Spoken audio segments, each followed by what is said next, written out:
The scream tore through the forest before Elena even understood why she was running. Her bare feet hit wet leaves and broken branches, her lungs burning, her heart slamming against her ribs so hard it hurt to breathe. Behind her, the sound of drums and laughter from the gathering still echoed faintly through the trees, but she did not stop. She could not stop, not after what had just happened. 20 minutes earlier, she had been standing in the middle of the packed clearing, surrounded by hundreds of wolves in human form, all dressed in their finest clothes for the bonding ceremony. It was the night every unmated wolf in the Ashgrove pack waited for their entire lives. The night the moon goddess revealed who your fated mate was. Elena had waited for this night since she was old enough to understand what a mate bond meant. She had imagined it 1,000 times.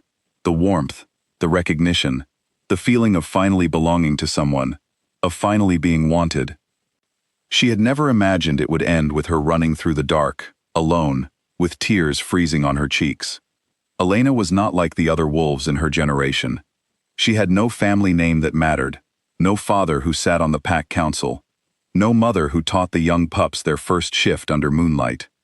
Her parents had died when she was young, in a border skirmish that no one liked to talk about, and she had been raised by whichever pack member had room and patience for an extra mouth to feed. She grew up quiet. She grew up careful. She grew up learning that if she stayed small and useful, people would tolerate her.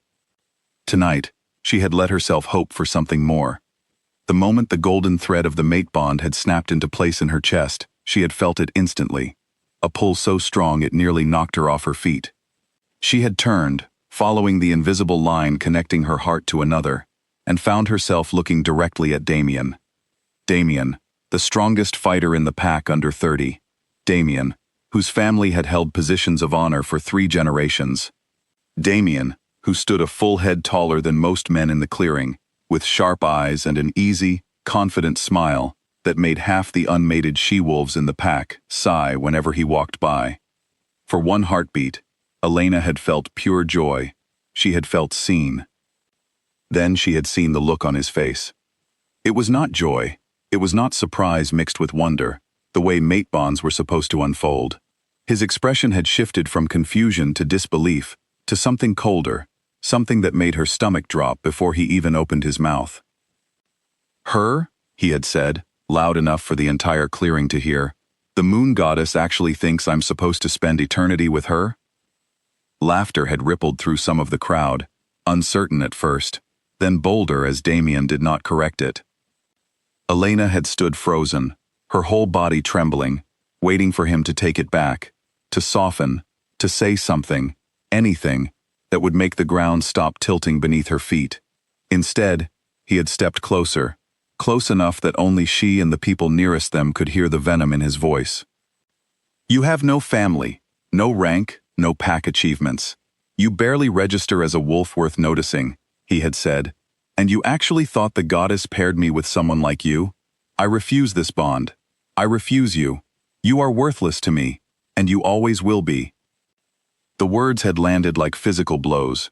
Elena had felt her knees weaken, felt the eyes of the entire gathering turn toward her, felt the whispers start before he had even finished speaking. She did not remember deciding to run. One moment she was standing in the clearing with the weight of hundreds of stares pressing down on her, and the next she was crashing through the tree line, running as if she could outrun the humiliation itself. She could not. The rejection of a mate bond was not just heartbreak. It was a wound that cut into the very core of a wolf's identity, a mark that every werewolf in the region would eventually sense if they got close enough. It meant that for the rest of her life, other wolves would look at her and know. They would know that her own fated mate had taken one look at her and decided she was not enough. Elena ran until her legs gave out beneath her, collapsing at the base of an old oak tree near the eastern border of pack territory, an area far enough from the celebration that the sounds of laughter and music finally faded into silence. She curled in on herself, wrapping her arms around her knees, and let herself cry the way she had not allowed herself to cry since she was a small child watching her parents' bodies being carried home. She did not know how long she stayed there, long enough for the cold to seep into her skin, long enough for the adrenaline to fade and leave behind something heavier, something hollow, long enough that when she finally heard footsteps approaching through the underbrush, She did not even have the strength left to feel afraid. She lifted her head anyway, some instinct too deeply ingrained to ignore, and found herself looking up into unfamiliar eyes. The man standing over her was not Damien. He was taller, broader through the shoulders, dressed not in the casual clothing of pack members, but in a dark coat that looked out of place among the trees, as if he had come from somewhere far more formal than a bonfire in the woods. His hair was a shade darker than Damien's, his jaw sharper, and there was something in the way he held himself, an unmistakable authority, a stillness that suggested he was used to people moving out of his way rather than the other way around. Elena did not know who he was.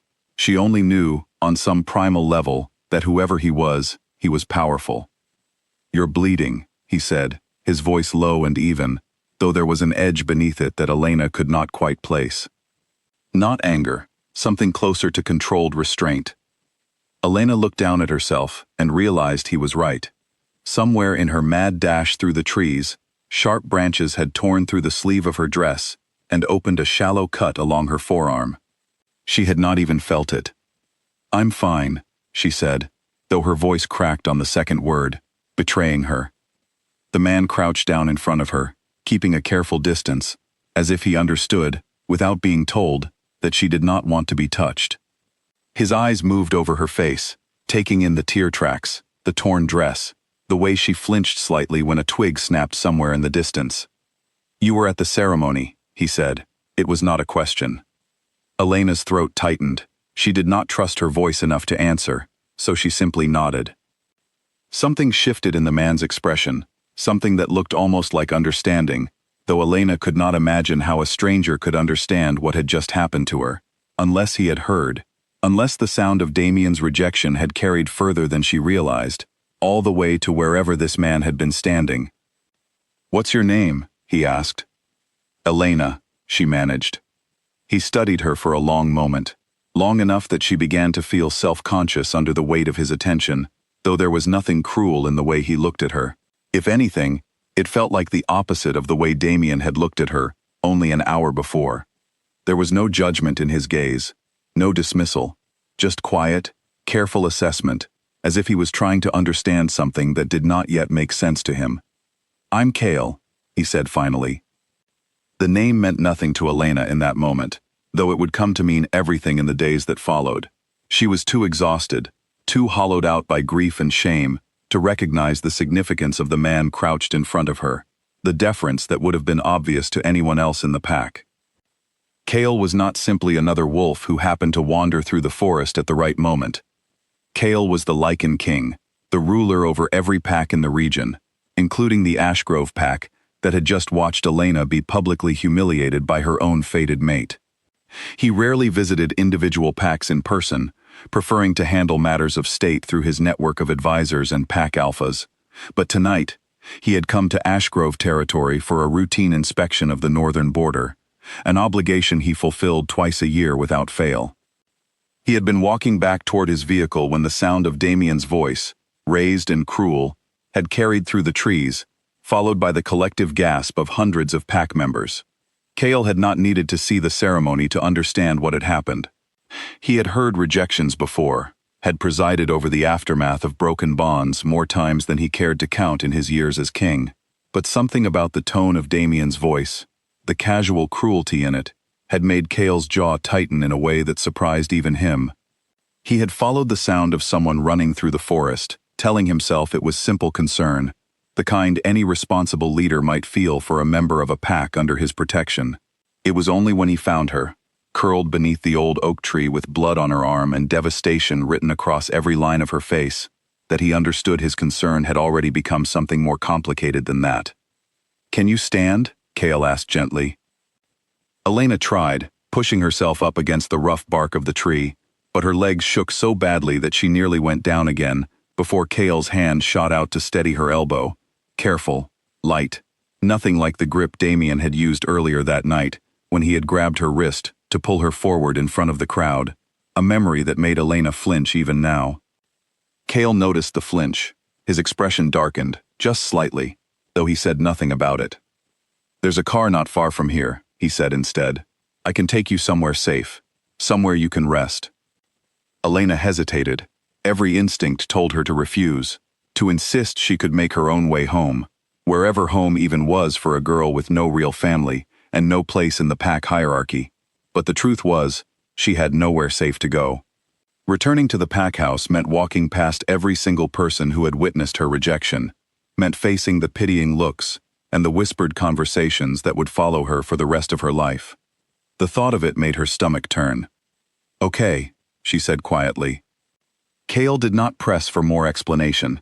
He simply nodded, released her elbow once he was certain she could stand on her own, and led the way through the trees at a slow, careful pace, glancing back every few steps to make sure she was keeping up. Elena followed him in silence, wrapping her arms around herself against the cold night air, too tired to wonder why a stranger would go so far out of his way for someone he had just met.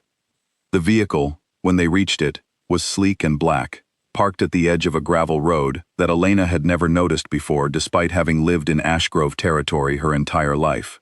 Cale opened the passenger door for her, an old-fashioned courtesy that struck Elena as strange, coming from a man whose eyes still carried that quiet, contained intensity she could not fully name. As she climbed into the seat, exhaustion finally overtaking the last of her adrenaline, she caught sight of an insignia stitched into the collar of Cale's coat, a symbol she recognized distantly from history lessons she had half paid attention to as a child.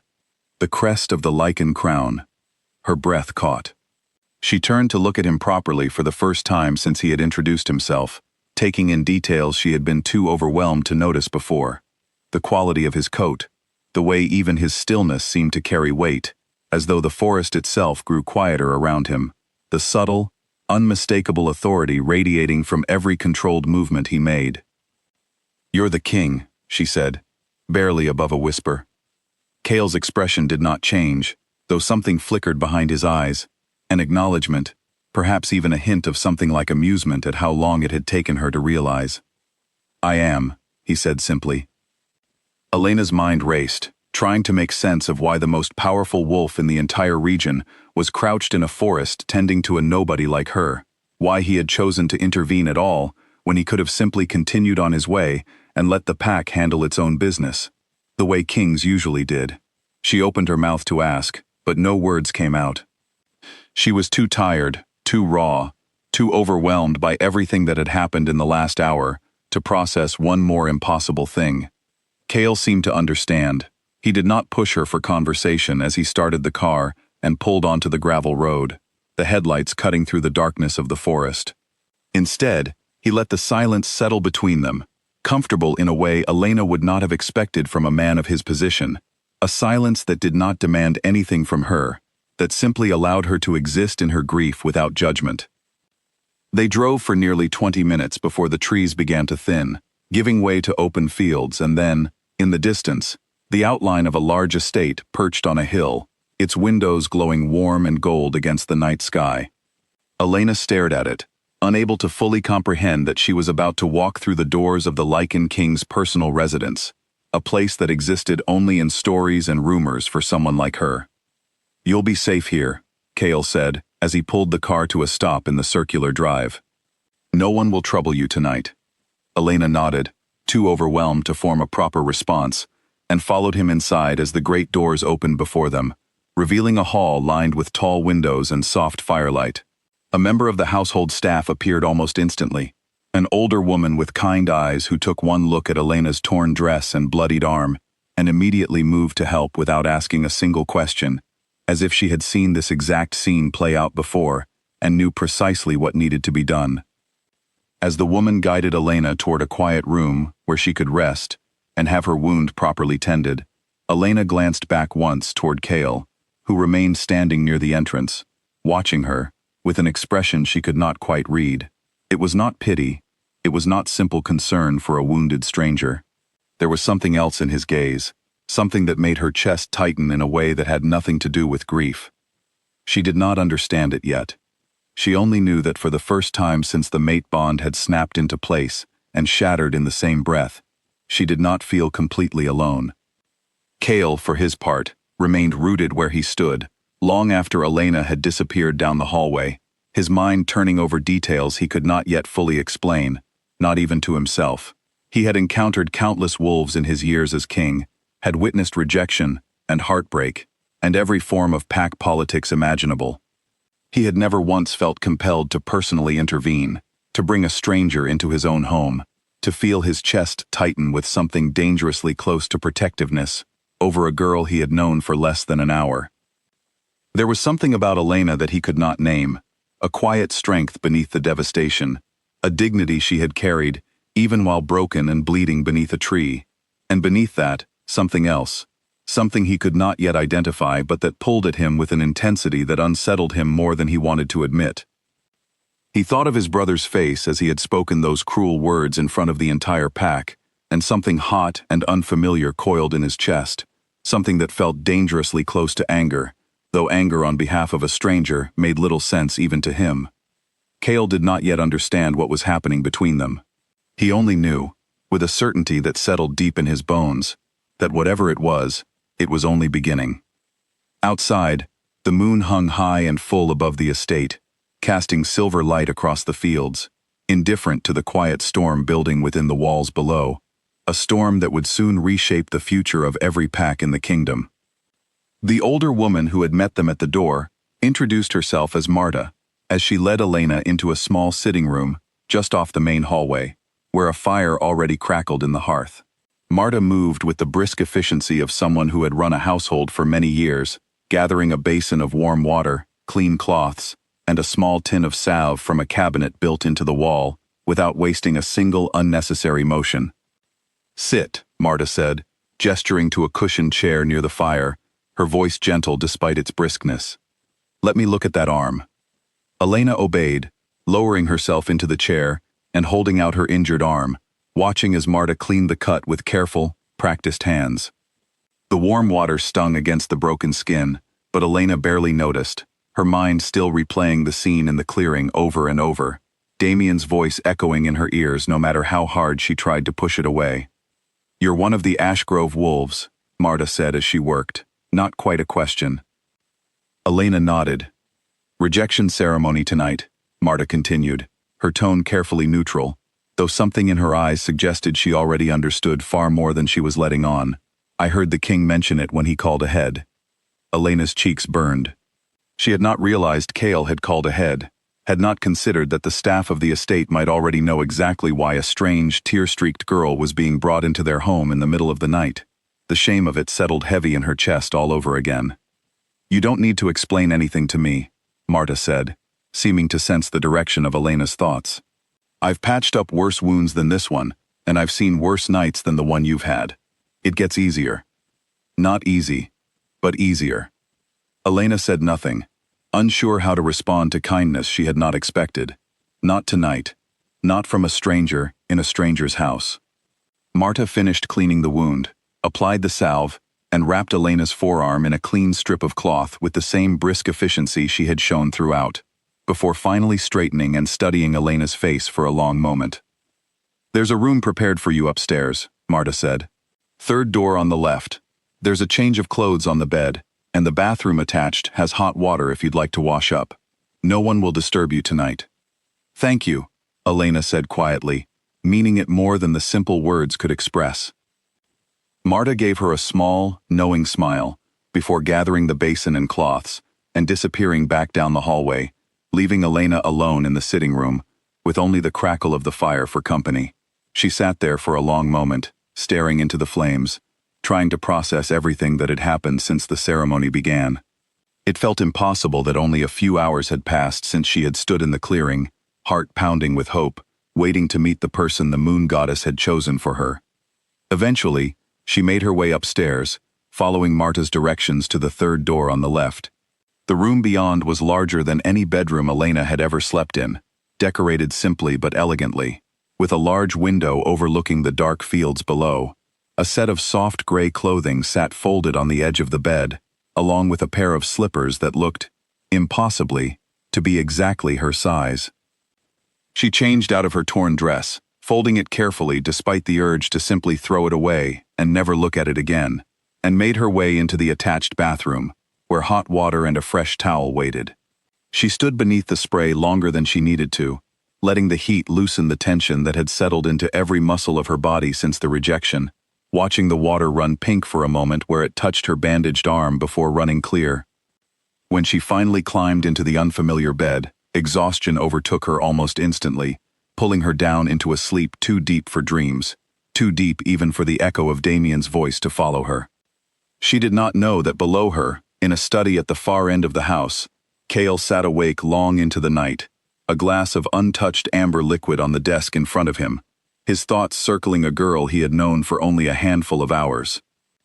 He had not planned to bring her to his own estate, but protocol dictated that a rejected wolf be handled by pack elders, offered counseling and support through official channels designed for exactly this kind of situation. He had overseen the creation of those channels himself, years ago, after witnessing too many rejected wolves fall through the cracks of a system that valued pack hierarchy over individual well-being. He could have called Ashgrove's Alpha and arranged for Elena to be cared for through proper procedure. Instead, he had brought her home. Cale turned the glass slowly on the desk, watching the firelight catch in the amber liquid, and tried to make sense of the impulse that had driven him. He told himself it was simple outrage on her behalf, the natural response of a king who took his responsibility to protect every wolf in his kingdom seriously, regardless of their rank or family name. He told himself the tightness in his chest, when Damien's cruel words had reached his ears through the trees, was nothing more than a leader's anger at witnessing an injustice within his territory. But he knew, even as he told himself these things, that they were not the whole truth. There had been something in Elena's eyes when she looked up at him beneath that old oak tree, something beneath the devastation and the tears, a quiet resilience that had struck him more forcefully than he wanted to admit. He had seen countless wolves broken by rejection over the years. He had never before felt this particular pull toward one of them, this instinct to protect that went beyond simple duty. He thought of his brother, and the anger in his chest sharpened into something colder. Damien had always been proud, had always carried himself with the confidence of someone who believed the world owed him recognition simply for existing. Cale had hoped that confidence would mature into something more substantial as Damien grew older, that the same fire which made him such a formidable fighter would eventually be tempered by wisdom and compassion. Tonight had proven otherwise, and Cale found himself wondering, not for the first time, whether he had failed his younger brother in some fundamental way, whether his own focus on ruling the kingdom had left Damien without the guidance he needed to become someone worthy of the strength he had been given. It was a problem for another day, Cale told himself, setting the glass down without drinking from it. Tonight, his only responsibility was making sure that the girl sleeping upstairs woke to find herself safe, cared for, and free from the weight of judgment that had followed her out of that clearing. Tomorrow would bring its own complications. Tomorrow, word would spread through Ashgrove territory that the Lycan King himself had intervened on behalf of a rejected wolf, had brought her into his own home rather than leaving her to the pack's usual procedures. Tomorrow, questions would follow, questions Cale did not yet have answers for, not even for himself. But for tonight, the house was quiet, the fire in his study slowly burning down to embers, and somewhere above him, for the first time in hours, Elena slept without fear. The next morning arrived gray and overcast, thin light filtering through the curtains of the unfamiliar bedroom as Elena slowly surfaced from sleep. For a moment, disorientation gripped her, the unfamiliar ceiling and soft sheets, nothing like the narrow cot she slept on in the small room she rented above the Ashgrove Pack's general store. Then memory returned in a rush, the ceremony, the rejection, the forest, the king, and her stomach twisted with the reality of it all over again. She lay still for a long moment, staring at the ceiling, testing the ache in her chest, where the mate bond had shattered only hours before. It was still there, a hollow, throbbing wound beneath her ribs that she suspected would never fully heal, no matter what anyone told her about time and resilience. She had heard stories of rejected wolves who eventually found peace, who built lives for themselves despite the broken bond, but she had also heard stories of wolves who never recovered, who faded slowly over months and years, until the pack quietly acknowledged that they had lost the will to continue. She refused to become the second kind of story. Even through the haze of grief, some stubborn core of her insisted on it. A soft knock sounded at the door, and Marta's voice called through it, asking if Elena was awake and ready for breakfast. Elena pushed herself upright, smoothing down the borrowed clothes she had slept in, and called back that she would be down shortly, grateful for the excuse to move, to do something other than lie in bed replaying the worst night of her life.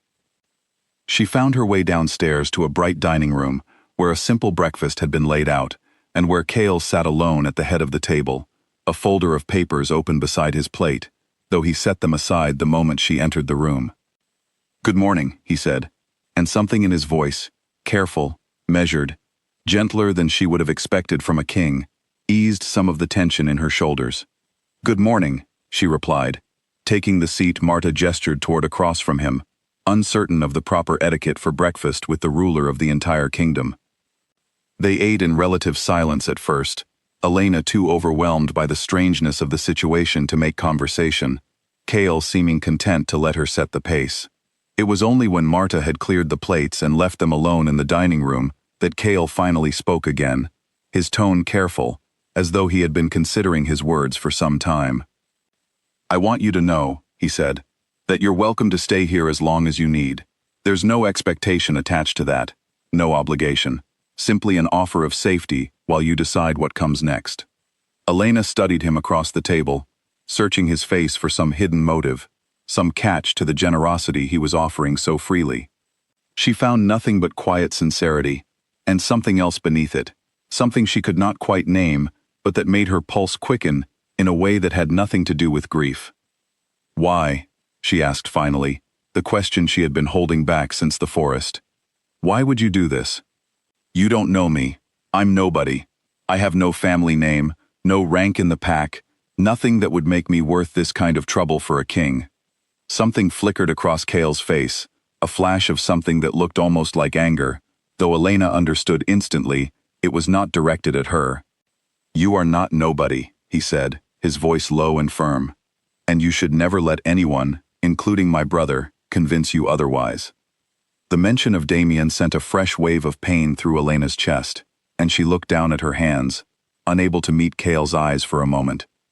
When she finally looked back up, she found him watching her with an intensity that made her breath catch, an expression she did not yet have the experience to fully understand, though some instinctive part of her recognized it as the beginning of something neither of them was prepared for.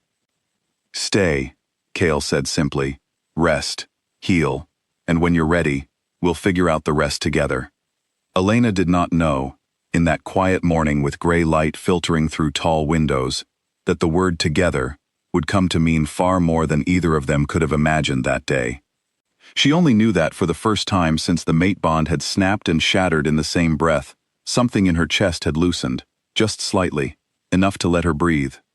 Outside, the overcast sky held the promise of rain, and somewhere across the fields, in Ashgrove territory, the whispers had already begun. News traveled fast through Ashgrove territory, faster than Elena could have imagined possible, and by mid-morning, the entire pack knew that the Lycan King had personally carried the rejected girl away from the ceremony grounds and installed her in his own estate. Damien heard the news from his second cousin, a wiry young wolf named Colin, who burst into his room without knocking, breathless from running across half the territory to be the one to deliver it. "The king took her," Colin said, still catching his breath. "Last night, after you rejected her. He found her in the woods and drove her back to his own house." Damien, who had been in a foul mood since waking with a headache and the lingering irritation of a ceremony that had not gone according to his expectations, felt something sharp and unwelcome twist in his chest at the news. Why would he bother with her? Damien asked, though the question came out harsher than he intended, a defensive edge creeping into his voice that he did not examine too closely. Colin shrugged, clearly enjoying being the bearer of such dramatic news. "Nobody knows. But people are talking. They're saying it's strange, the king getting involved like that. He never does that. Not for anyone." Damien dismissed the words with a wave of his hand, though the unease did not fully leave him as Colin departed to spread the news further. He told himself it did not matter. Elena had been unworthy of the bond, unworthy of his attention, and whatever the king chose to do with a rejected wolf from a minor pack family was none of his concern. He had made the correct decision the night before, he reminded himself. A wolf like Elena, with no family standing, no achievements, nothing to offer a man of his position, would only have dragged him down, would have embarrassed him in front of every pack leader who mattered. And yet, the unease lingered through the day, following him, as he trained with the other young warriors, as he sat through a tense lunch with his mother, who had heard the news through the pack grapevine, and regarded her son with an expression he could not quite read. His mother, Lorena, had always been protective of the family's standing within Ashgrove, had spent years cultivating relationships with the pack elders and positioning her sons for advancement. She said little about the previous night's events over lunch, though the tightness around her eyes told Damien she was far from pleased. "You rejected your fated mate in front of the entire pack," Lorena finally said, once the servants had cleared the table and left them alone. "Do you understand what that means for our family's reputation?" "She was nothing," Damien said, the same defensive edge creeping back into his voice. "No name, no rank, no value to add to our position. You've always said I needed to marry strategically, that the family's future depended on strong alliances. What alliance could a girl like that possibly offer?" Lorena's expression did not soften. "There are ways to handle these things, Damien. Quietly, privately. You could have rejected the bond without turning it into a spectacle that had the entire pack whispering by morning. And now, of all people, the king has taken an interest in the girl you humiliated. Do you understand how that looks for us?" Damien did not have a good answer for that, and the silence that followed made his mood curdle further, until by the time evening arrived he had worked himself into a state of restless irritation that made even his closest friends give him a wide berth. 3 days passed in this manner, the pack settling into an uneasy rhythm around the scandal, whispers following Damien wherever he went, sympathetic glances aimed his way from those loyal to his family, disapproving looks from those who felt he had crossed a line that should not have been crossed. Elena, meanwhile, remained at the king's estate, out of sight, and increasingly, the subject of speculation that grew more elaborate with each passing day. At the estate itself, Elena spent those same 3 days slowly beginning to feel like herself again, though the process was neither quick nor simple. Marta had taken it upon herself to look after Elena with a warmth that reminded Elena, painfully, of the mother she barely remembered, ensuring she ate properly, encouraging her to walk the estate's grounds when the weight of grief threatened to keep her confined to her room. Cale, for his part, maintained a careful distance during those first days, present at meals, but not pressing her for conversation beyond what she offered willingly, giving her the space to process everything that had happened without the added pressure of his presence. Elena noticed this restraint, noticed the deliberate care he took not to overwhelm her, and found herself grateful for it in a way she could not fully articulate. It was on the 4th morning, as Elena sat on a stone bench in the estate's garden, watching the mist burn off the surrounding hills, that Cale found her, 2 cups of tea in hand, and settled onto the bench beside her without asking permission, close enough to share the warmth of the tea, but far enough to respect the space she had come to value. "You seem better today," he observed, handing her one of the cups. "I don't know if better is the right word," Elena admitted, wrapping her hands around the warm ceramic. "But I'm not drowning anymore. That's something." Cale nodded, understanding in his expression that told her he had witnessed this particular kind of grief before, though he did not elaborate on the circumstances. They sat in comfortable silence for a while, watching the mist retreat from the hills, before Elena finally worked up the courage to ask the question that had been building in her mind for days. "What happens now?" she asked. "I can't stay here forever. I have to go back eventually. Back to the pack, back to my life, whatever's left of it after what happened." Cale's jaw tightened almost imperceptibly, and when he spoke, his voice carried a weight she had not heard from him before. "You don't have to go back if you don't want to. There are other packs, other places where no one would know what happened, where you could start fresh without the weight of everyone's whispers following you." Elena considered this, turning the idea over in her mind. Part of her ached for exactly that, a fresh start somewhere far away from Ashgrove, from the pitying looks and the whispered conversations that would surely follow her for years if she returned. But another part of her, a stubborn, resilient part that had carried her through every hardship since her parents' death, rebelled against the idea of running away, of letting Damien's cruelty chase her out of the only home she had ever known. "I don't want to run," she said slowly, surprising herself with the certainty in her own voice. "I want to go back, not because it will be easy, but because I refuse to let him decide where I get to live my life." Something shifted in Cale's expression. Approval, maybe even admiration, though he said nothing about it directly. Instead, he studied her for a long moment before speaking again. "Then I have a proposal," he said. "Not as a solution, but as an option, if you want it. As king, I have the authority to grant protected status to any wolf within my kingdom, regardless of pack affiliation.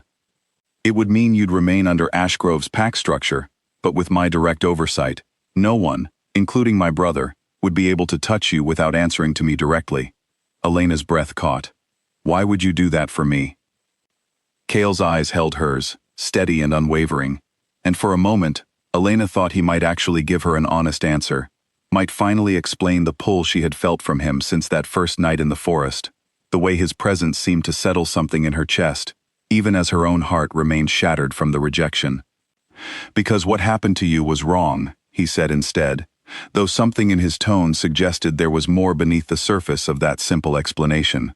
"And because I have the power to make sure it doesn't continue to affect your life more than it already has, that should be reason enough."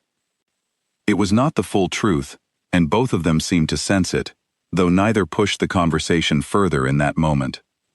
Elena nodded slowly, considering the offer, weighing the protection it would provide against the complications it would surely create, the questions that would follow her even more persistently than the whispers already had. "If I accept," she said carefully, "everyone will know. They'll say I only have protection because the king feels sorry for me, or worse." "Let them say what they want," Cale said, an edge of steel entering his voice.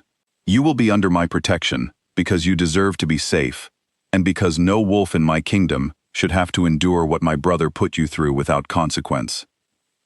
The mention of consequence made Elena's chest tighten, uncertain what exactly that meant for Damien, though she did not ask.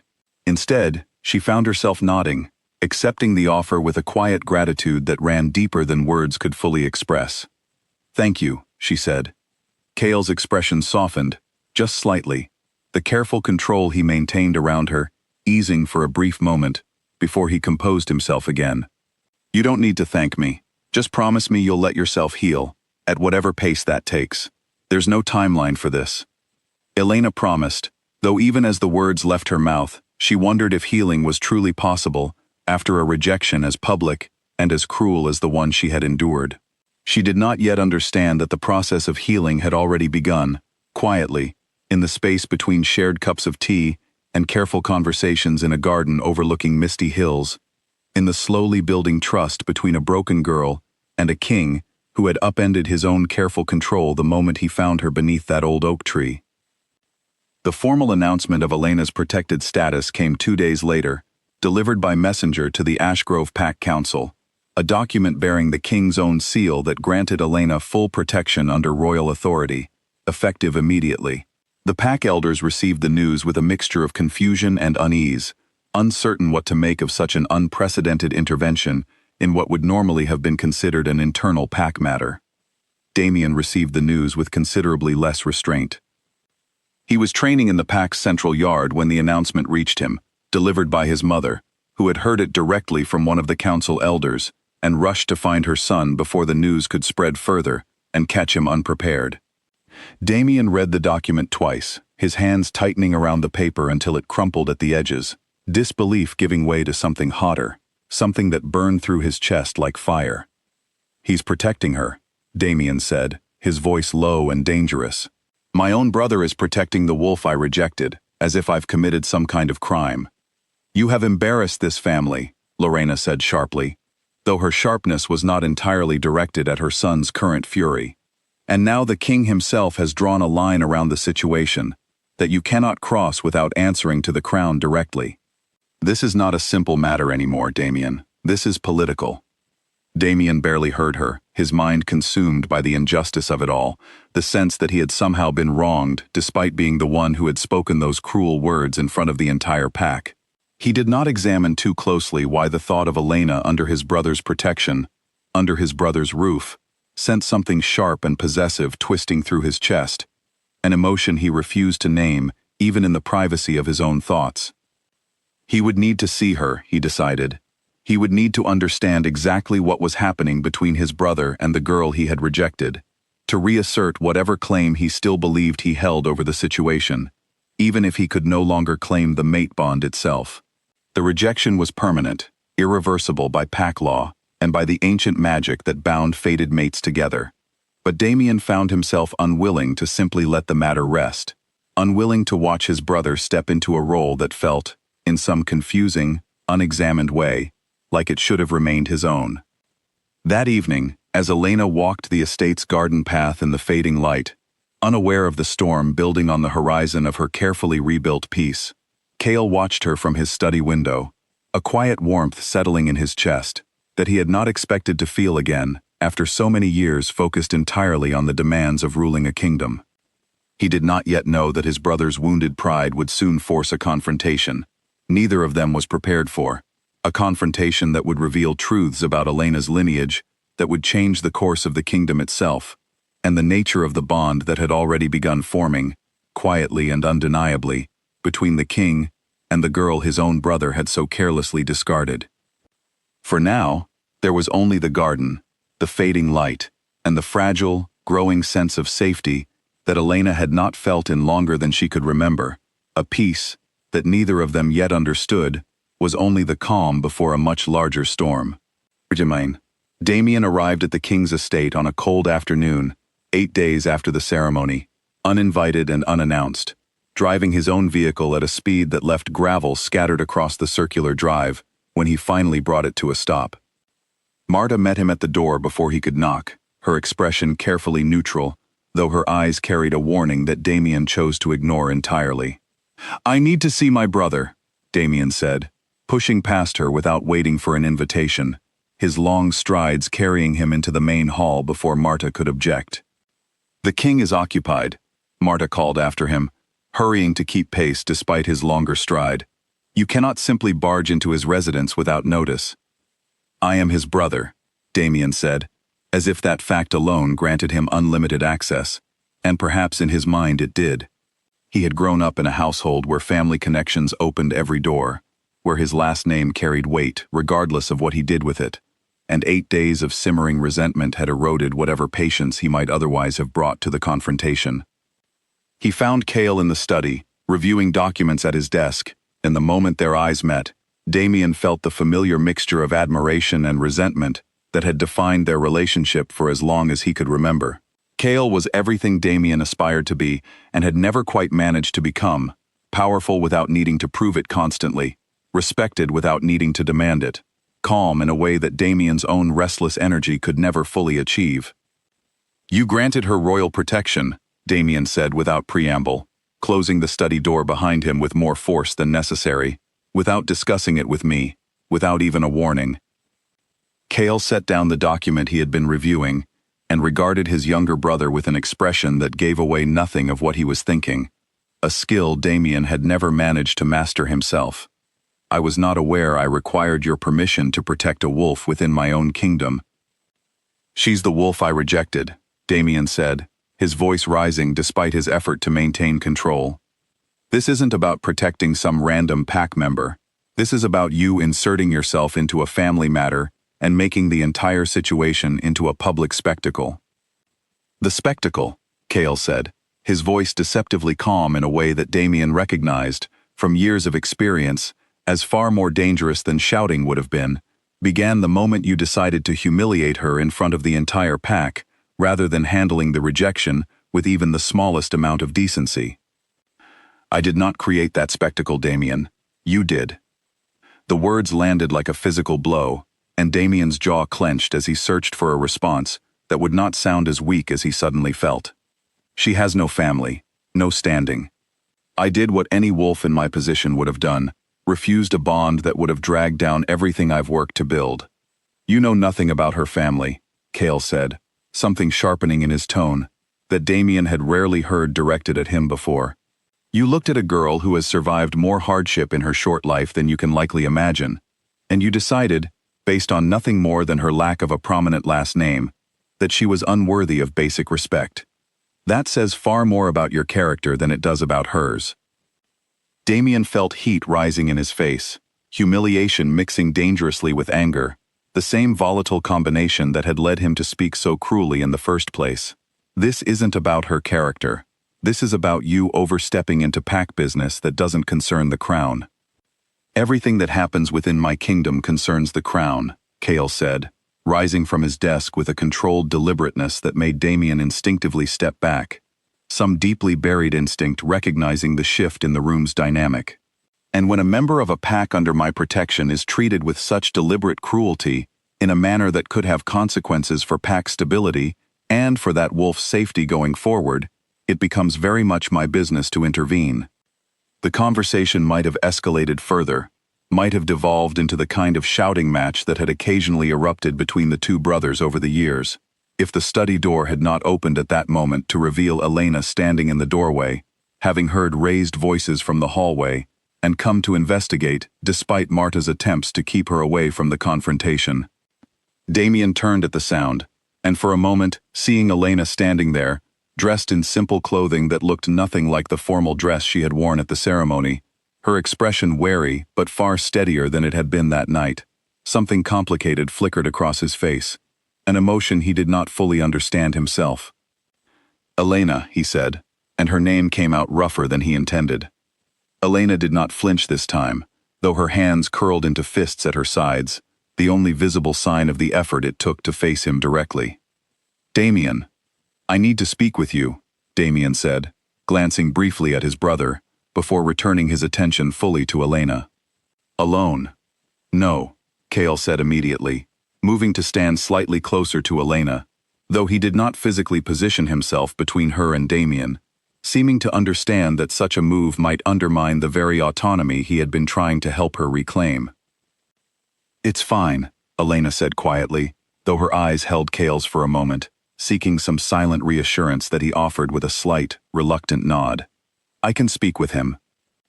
Chaol's jaw tightened, clear reluctance in every line of his posture, but he stepped back nonetheless, moving toward the door though he did not fully leave the room, positioning himself close enough to intervene should the conversation take a turn that required it.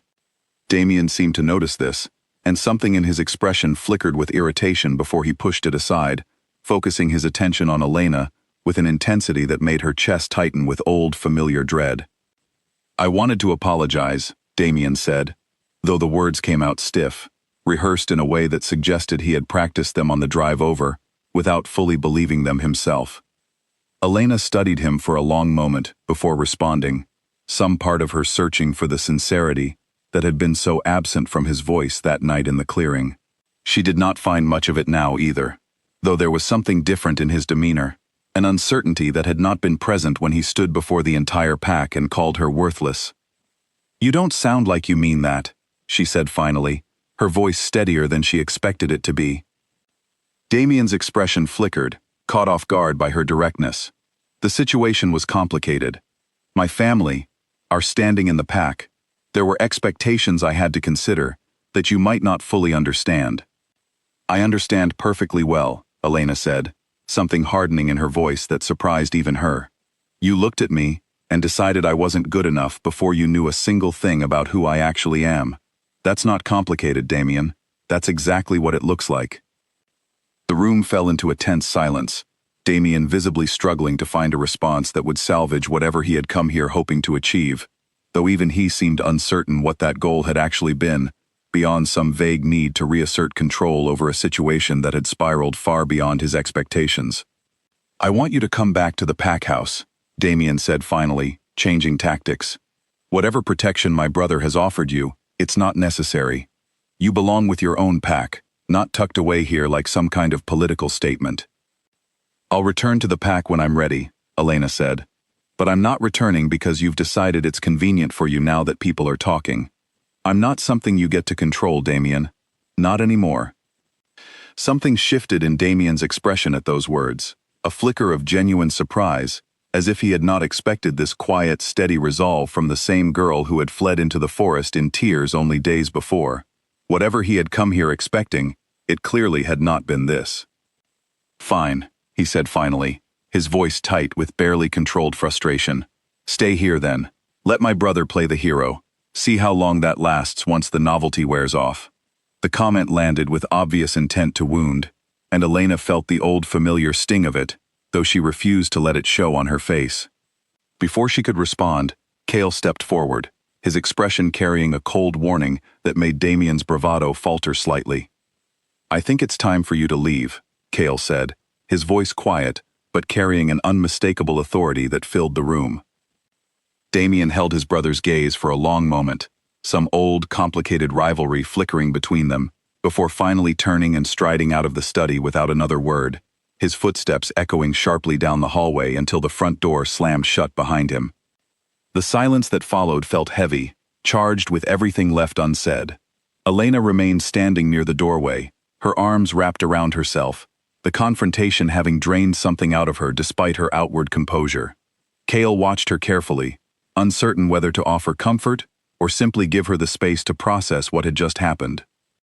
Are you all right? He asked finally. Elena let out a breath she had not realized she was holding, some of the tension leaving her shoulders, as the sound of Damien's car finally faded from the drive outside. I think so. That was harder than I expected. You handled it better than most people would have, Cale said, something like admiration coloring his voice. He came here expecting you to fold, and instead, you stood your ground. That took courage. Elena managed a small, tired smile. It didn't feel like courage. It felt like finally being too angry to care what he thought anymore. Cale's expression softened, and for a moment, the careful distance he had maintained since bringing her into his home seemed to waver, something warmer passing between them in the quiet study, the fading afternoon light casting long shadows across the room. For what it's worth, Cale said, you deserve far better than what my brother offered you that night, and far better than his half-hearted apology today. You deserve someone who recognizes your worth, without needing to be forced into it by circumstance. Elena's breath caught at the sincerity in his voice, at the way his eyes held hers with an intensity that made her pulse quicken, despite the emotional exhaustion of the confrontation she had just endured. She did not have words for what was building between them, this quiet, growing connection that felt entirely different from the explosive, painful recognition of the mate bond she had shared with Damien, a connection built not on fate's sudden decree, but on days of careful kindness, patient understanding, and quiet respect. Thank you, she said softly, for not leaving me alone with him, and for everything else. I don't think I would have made it through this last week without your help. You would have, Cale said, with quiet certainty. You're stronger than you realize, Elena. I've simply had the privilege of watching that strength reveal itself. The words settled warmly in Elena's chest, and for the first time since the rejection ceremony, she allowed herself to consider, however briefly, that perhaps the moon goddess had not made a mistake after all. Perhaps the bond that had shattered with Damien had only been clearing the way for something far more meaningful to take root. Neither of them spoke the thought aloud that evening, both still too cautious, too aware of the complications that stood between them, the political weight of what such a connection would mean, the still healing wound of Elena's rejection, the brotherhood that already strained under the pressure of Damien's resentment. But something had shifted in that study, something neither of them could fully name yet, though both felt its presence settling quietly into the space between them. Outside, the sun continued its slow descent toward the horizon, painting the sky in shades of orange and gold, indifferent to the quiet transformation taking place within the walls of the estate, a transformation that would soon prove impossible to ignore. 2 weeks after Damien's confrontation at the estate, Cale sat in his private study, reviewing a report that had arrived from the kingdom's official record keeper, a request he had submitted quietly, without mentioning it to Elena, in the days following her rejection. He had told himself, at first, that his interest was purely administrative, the kind of due diligence any responsible king would conduct when extending royal protection to a wolf whose background remained largely unknown. But, as he read through the report now, his careful composure gave way to something closer to astonishment. Elena's parents, according to the record keeper's research, had not simply been ordinary pack members who died in a border skirmish, as the official Ashgrove record suggested. Her mother, in particular, carried a bloodline that traced back generations to one of the oldest and rarest werewolf lineages in the kingdom's history, a lineage known as the Moonborn, wolves said to carry an unusually powerful connection to the moon goddess herself, capable of abilities that had not been documented in the general population for nearly a century.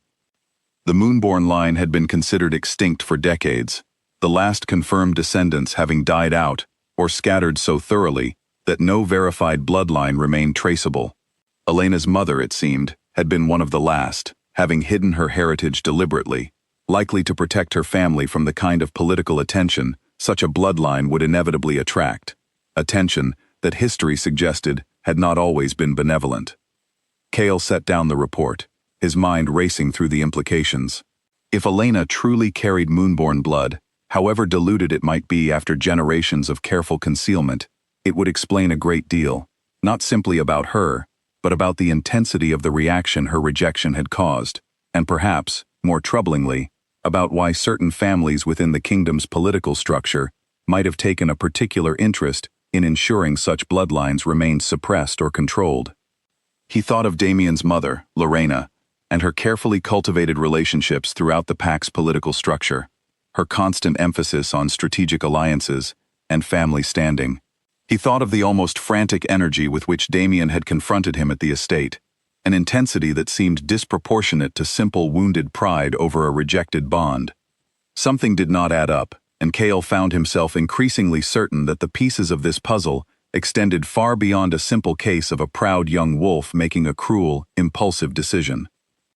He needed to speak with Elena, though he was uncertain how to broach a subject as significant as this, without overwhelming her further, without adding yet another layer of complexity to a life that had already been upended so dramatically in recent weeks. He found her in the library later that afternoon, curled in a window seat with a book she was not truly reading, her gaze drifting more often to the grounds outside than to the pages in front of her. "Can we talk?" Cale asked, settling into the chair across from her. Elena set the book aside, some instinct picking up on the seriousness in his tone. "Of course. Is something wrong?" "Not wrong, exactly," Cale said carefully.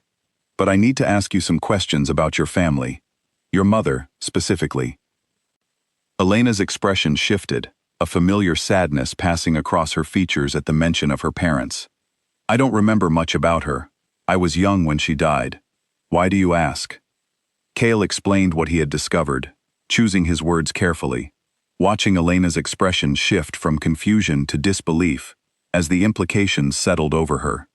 The idea that she might carry the blood of a bloodline she had never even heard mentioned in her sparse family history felt almost too fantastical to accept, and yet, as Cale continued explaining the traits associated with Moonborn heritage, unusually strong instincts, an affinity for sensing emotional currents in others, a connection to the moon that ran deeper than typical wolves experienced, Elena found herself recalling small moments from her childhood that had never quite made sense until now. She remembered nights as a young girl, when she had felt the moon's pull with an intensity that seemed to unsettle the adults around her, moments when she had known, without being told, exactly what someone nearby was feeling, an ability she had learned to suppress as she grew older, uncertain what to make of it, and wary of standing out any further than her lack of family standing already made her stand out. "Why would my mother hide this?" Elena asked, her voice unsteady. "If this bloodline is as significant as you're describing, why would she keep it a secret? Bloodlines like this have historically attracted attention that isn't always well-intentioned," Cale said carefully. "There have been periods in the kingdom's past when Moonborn wolves were sought out, sometimes for protection, but sometimes for far less noble purposes, to be used as political tools, married into powerful families to strengthen bloodlines, or worse. Your mother likely understood the risks, and chose to protect you and herself by staying hidden." Elena absorbed this information slowly, piecing together fragments of memory with the new context Cale was offering, trying to understand what it meant for the mother she barely remembered to have carried such a significant secret, and what it might mean for her own future, now that the secret had begun to unravel. "You think my rejection wasn't just about Damien's pride," Elena said slowly, understanding beginning to dawn. "You think there's more to it." Cale's expression confirmed her suspicion before he even spoke. I think it's possible that Damien's family, whether Damien himself understood this or not, may have had reasons beyond simple social standing to react so strongly to a bond with someone of unknown lineage. If Lorena suspected, even without proof, that your bloodline carried significance beyond what appeared on the surface, a public, decisive rejection might have served a purpose beyond simple embarrassment. It could have been a way of severing the connection before it could be properly investigated, before your true heritage could come to light and complicate whatever plans she may have had for her son's future alliances. The implications settled heavily over Elena, the possibility that her rejection had not simply been an act of casual cruelty, but part of some larger, calculated maneuvering she had never even known existed.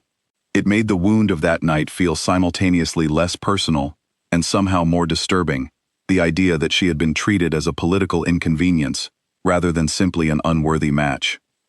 "What does this mean for me now?" Elena asked, her voice small. Cale's expression softened, and he reached across the small distance between them to take her hand, a gesture that had become more natural between them over the preceding weeks, though it still sent a warm current through Elena's chest each time it happened. "It means that whoever you are, whatever runs in your blood, you are not defined by it. You are still the same person who has shown remarkable strength and resilience through everything that's happened to you these past weeks. But it does mean we need to be careful. If Lorena suspects the truth, or comes to suspect it, she may take further action to either control the situation or eliminate the threat she perceives your bloodline representing to her family's ambitions." The word eliminate sent a chill through Elena, and Cale seemed to notice, his grip on her hand tightening slightly in silent reassurance. "You're safe here," he said firmly. "I won't let anything happen to you. But I do need you to understand the full weight of what we're dealing with, so you can make informed decisions about how you want to move forward." Elena nodded slowly, absorbing the gravity of the situation even as something else stirred within her, a quiet, growing sense of her own significance that felt entirely foreign after a lifetime of being treated as unimportant, as easily discarded. If she truly carried Moonborn blood, if the abilities Cale described were real and dormant within her, waiting to be discovered and understood, then perhaps she was not the worthless girl Damien had declared her to be in front of the entire pack. Perhaps she was something far more significant than either of them had ever imagined. "I want to understand it," Elena said, surprising herself with the conviction in her voice. "Whatever this bloodline means, whatever abilities might come with it, I want to learn about them properly, not to use them as some kind of weapon or political tool, but because they're part of who I am, and I've spent my whole life not fully understanding myself. I don't want to keep hiding from that anymore." Cale's expression shifted into something that looked remarkably like pride, and Elena felt her chest warm under the weight of it, a feeling entirely different from the fleeting validation she had briefly felt the night the mate bond snapped into place with Damien, only to be shattered moments later. This felt steadier, more genuine, built on actual understanding, rather than fate's sudden, unexplained decree. "Then we'll figure it out together," Cale said. "I know a few people within the kingdom's historical archives who specialize in bloodline research. We can bring them here quietly, without drawing attention to what we're investigating, and begin to understand exactly what your heritage means, and how to help you access whatever abilities might be dormant within you."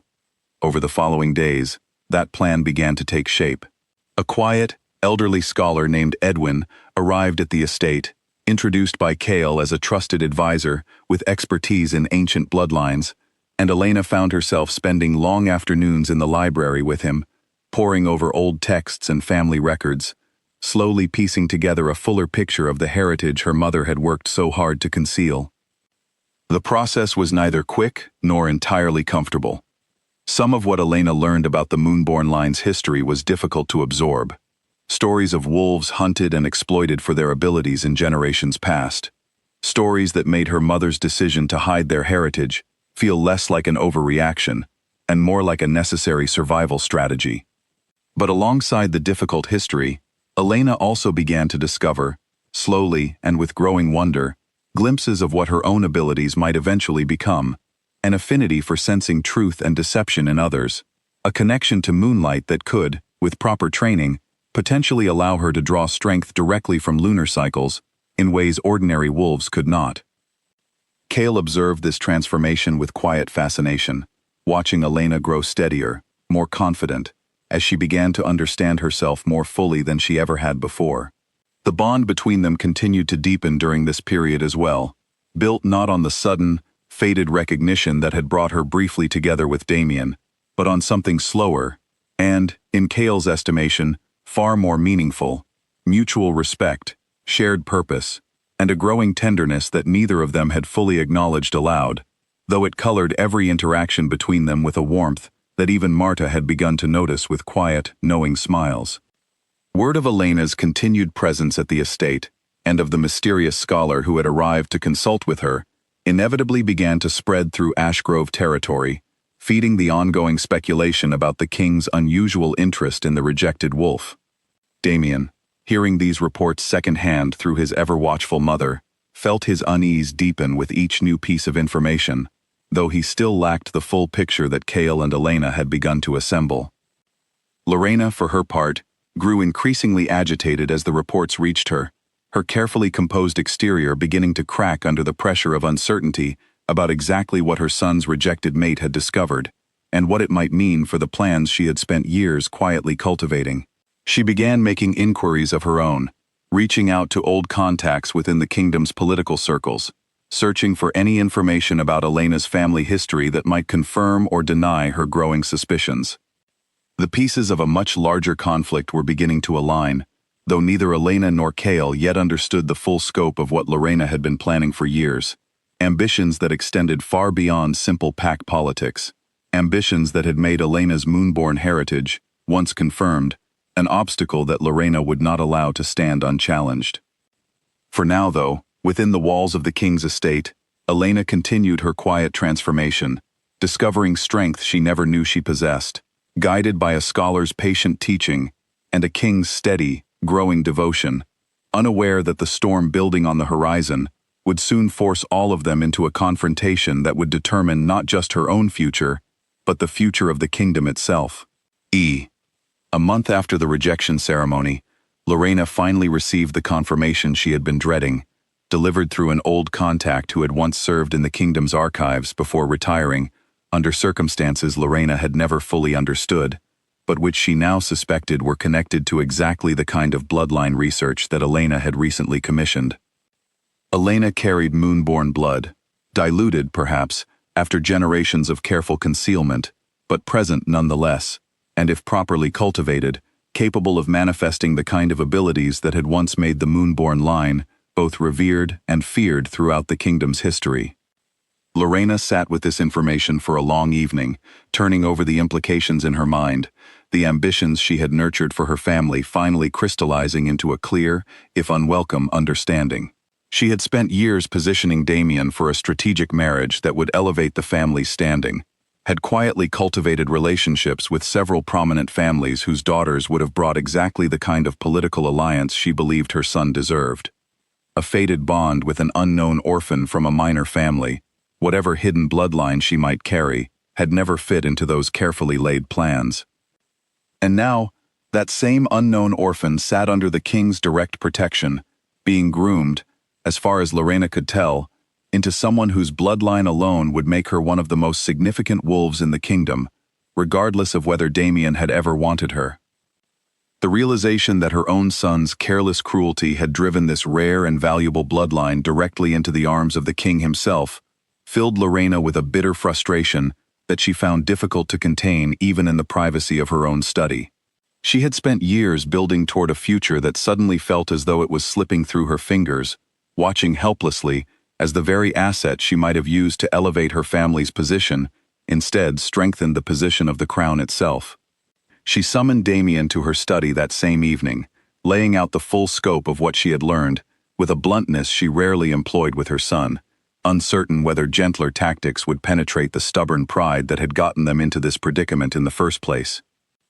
Damien listened to his mother's explanation with a growing sense of disbelief, the pieces of the past month finally beginning to make sense in a way that left him feeling both foolish and, unexpectedly, deeply unsettled by an emotion he struggled to identify. You're telling me she's moonborn, he said slowly, testing the word as though saying it aloud might make it feel more real. The girl I rejected in front of the entire pack carries one of the rarest bloodlines in the kingdom's history. Precisely, Lorena said, her voice tight with barely contained frustration. A bloodline that, properly cultivated and aligned with our family, could have secured our position for generations to come. Instead, your impulsiveness handed her directly to your brother, who has clearly recognized her value, even if you did not. Damien sat with this information, the implications settling over him with increasing weight.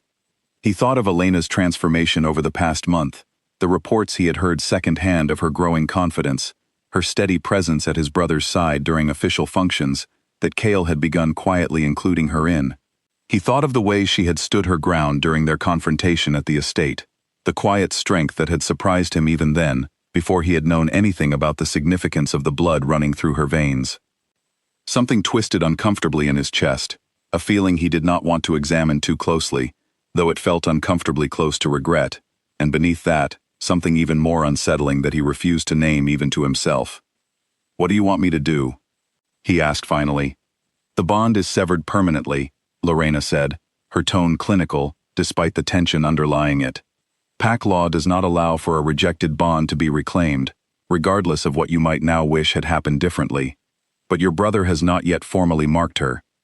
Once he does, she becomes permanently bound to him, and to the crown, in a way that will be impossible to undo. If we're going to salvage anything from this situation, it needs to happen before that mark is made." "Salvage what, exactly?" Damien asked, frustration creeping into his voice. "I can't reclaim the bond.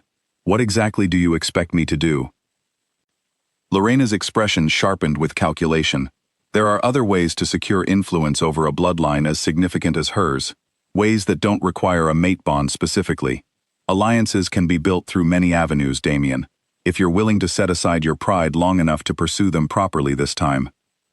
Damien did not fully understand what his mother was suggesting, and some instinct warned him not to push for more specific details.